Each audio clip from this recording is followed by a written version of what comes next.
Hebrews 11 and 6. It speaks about the Father being a rewarder of those that diligently seek Him. So let's seek the Father on today so that we can get those prayers answered. Yes, these are the ingredients that I use to make the crowder peas. I put okra. I use the smoked neck bones. I use the broth, the chicken broth. As you can see, I'm pouring it in the pot now to add. Go ahead and add my meat in there. I didn't have to use any salt because the smoked neck bones are a little salty and the broth is a little salty. So I didn't have to use any salt in there. Now I'm getting ready to make some cornbread, some homemade cornbread, oven bread. And these are all my ingredients I use. And yeah, I whipped it all up, y'all. I whipped it real good and it came out okay. A-okay. Had my flour. I added the flour, the baking soda, the baking powder, and I had the sugar and egg and oil and all of that good stuff in here and made up that homemade bread. I'm whisking it up, mixing it all up together. Buttermilk. I use regular milk in this bread as well.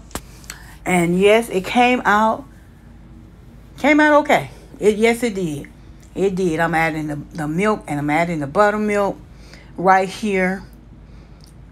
There goes the eggs. Then I poured the butter in there.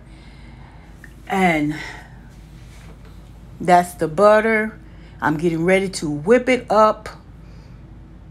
And it's going to come all together and make that golden brown bread. Had a good taste. The texture was just right. When I tell you, this is the bread that I will be using to make my dressing for Thanksgiving. Because you want to use a bread that's going to make your dressing come together. And that good taste, it depends on your bread. That bread is the key ingredient for your dressing. So here I am putting it in a skillet. My cast iron skillet where I had put oil in there, put it in the stove, let it get hot, took it out of the stove, and then I poured my bread mixture in there. And as you can see, the hot oil around there kind of curved that bread over good. That's what you want, and that's how you want your bread to look. These are the neck bones that are cooking. I'm pouring my crowder peas on top of the meat. And I'm going to let it simmer down and cook till they get soft and tender.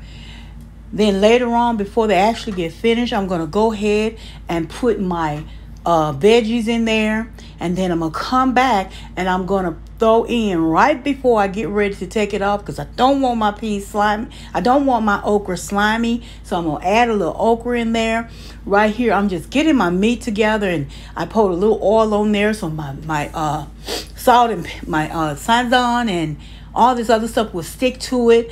And yeah, I use some seasoning salt on this as well, the Tony accessories. I use some garlic powder and some onion powder. And that is all that I used on my chicken. And I'm thinking that, at the end, I used some of the garlic and pepper, the Himalaya pink salt with the garlic and pepper. I used some of that on there as well. I almost forgot about that. But yes, that's what I used. And I'm telling you, that alone would have just made the chicken really good. Because you can use that on anything and it makes your vegetables good. Makes your vegetables taste really, really good. So I know that it makes the chicken taste good as well. So yeah, my chicken is ready. I'm getting ready to put it in the oven. I'm putting that bell pepper, red and green, and the onions on there on top of it.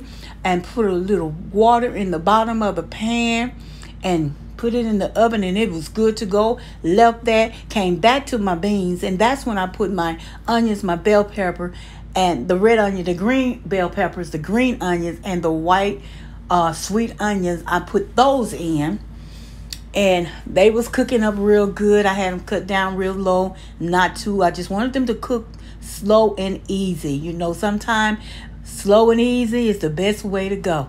Yes, I love me some Crowder peas. I can remember this growing up as a little girl. My mom would be in the kitchen cooking. And oh, yeah, I remember these peas. She cooked them often. And as you can see, I'm just throwing some okra into my peas. And they're almost about done. So that's when I threw my okra in there, because I don't want my okra to get slimy. Unfortunately, I can't eat it like that. I don't want it like that. But here's my chicken. The finished product came out really pretty. And there's my plate, my chicken leg. My bread came out really good. And my peas with my okra. I'm going to get me some tomatoes and put on top of that those peas. And I'm going to be good to go. All right, guys. That's it. Make sure you don't forget to thumbs this video up. Subscribe to the channel. And leave a comment, and I will definitely answer your comments back. Thank you so very much. I appreciate each and every one of you all. Have a blessed day.